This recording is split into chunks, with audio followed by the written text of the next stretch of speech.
देखिए 18 नंबर प्रश्न से कहता है स्टेटमेंट ऑफ कॉस्ट निकालें। तो बनेगा वैसे ही कॉस्ट शीट की तरह ही, बस अंतर क्या होगा कि इसमें कॉस्ट पर यूनिट आपको नहीं निकालना है। ठीक है, तो स्टेटमेंट ऑफ कॉस्ट कैसे बनेगा, देखिए फॉर्मेट स्टेटमेंट ऑफ कॉस्ट, सिर्फ एक अमाउंट का कॉलम दिए, पार्टिकुलर अमाउंट। ठीक है, इसमें कभी कभी क्या होता है कि opening stock of raw material, closing stock of raw material, purchase of raw material या कैरीज ऑन रॉ मटेरियल, ऐसा कुछ दे सकता है आपको। तो हमने आपको जब थ्योरी बताया था, थ्योरी वाला वीडियो में क्लियर किया था कि स्टेटमेंट ऑफ कॉस्ट में क्या सब हो सकता है, क्या सब दिया रह सकता है और क्या करना पड़ सकता है। तो इसमें है आपको दिया हुआ कि कहता है कि लागत विवरण पत्र तैयार कीजिए और कुल लागत पर परिव्यय के प्रत्येक मद का प्रतिशत क्या है वो भी बताइए। आपको मूल परिव्यय पर 20%, कारखाना ऊपरी व्यय, कारखाना ऊपरी व्यय का 80%, कार्यालय ऊपरी व्यय और 3-4 खर्चे दिए हुए हैं।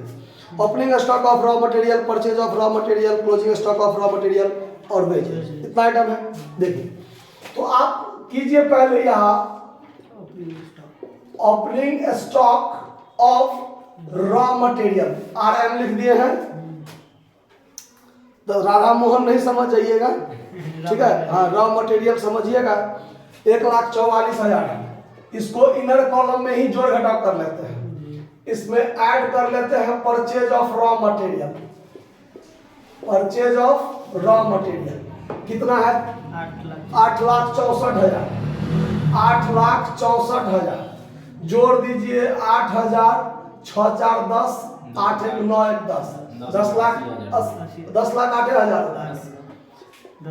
इसमें से लेस कर दीजिए closing stock of raw material, वो है आपको कितना 2,16,000, 2,16,000 घटाइएगा तो घटा कर जो 7,92,000 होगा, देख लीजिए घटा कर इतना होगा मेरे हिसाब से, ये निकलेगा आपको raw material consumed, raw material consumed.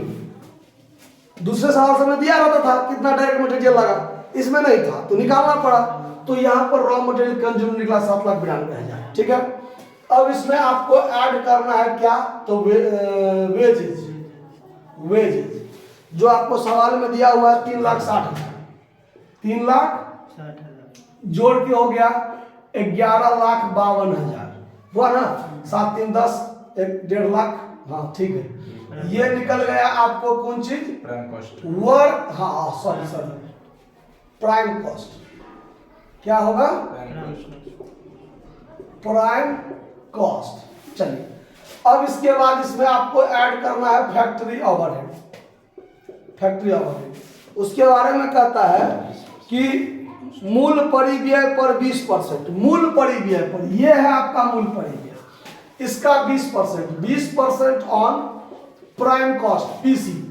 तो ये जो है ना आपका 11,52,000, इसी का 20% आप जोड़ दीजिए 2,30,400।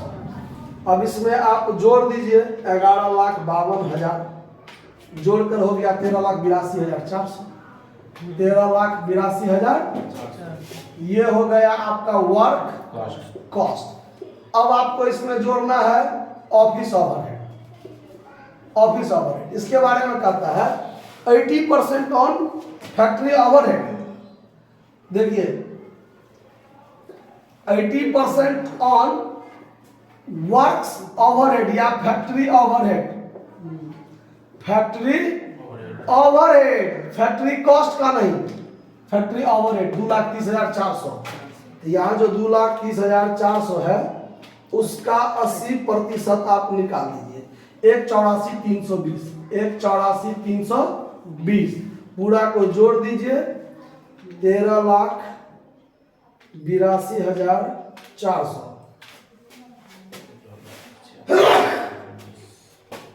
15,66,720, ये निकल गया आपका टोटल कॉस्ट। अब इससे आगे प्रॉफिट या सेल्स सब के बारे में सवाल में कोई चर्चा नहीं है। आगे कहता क्या है निकालने, वो देखिए। आगे कहता है आपको निकालने कि जितना भी खर्चा हुआ, तो खर्चा क्या सब हुआ, raw material consumed, wages, factory overhead, office overhead, 4 ही खर्चे हुए ना। ये चारों खर्चा इस सब का प्रतिशत निकालने के लिए किसके आधार पर, टोटल कॉस्ट के आधार पर, यानी percentage of raw material consumed on total cost. दूसरा वर्किंग नोट देखिए, दूसरा कहता है percentage of wages on total cost. तीसरा देखिए percentage of factory overhead on total cost कहता है ना, और फिर percentage of office overhead on total cost, यानी हर एक खर्चा का टोटल कॉस्ट के साथ परसेंटेज बताइए। तो ध्यान रखना है कैसे, ऑन से पहले वाला जो है रॉ मटेरियल कंज्यूम, ऑन के बाद वाला जो है टोटल कॉस्ट, ठीक है,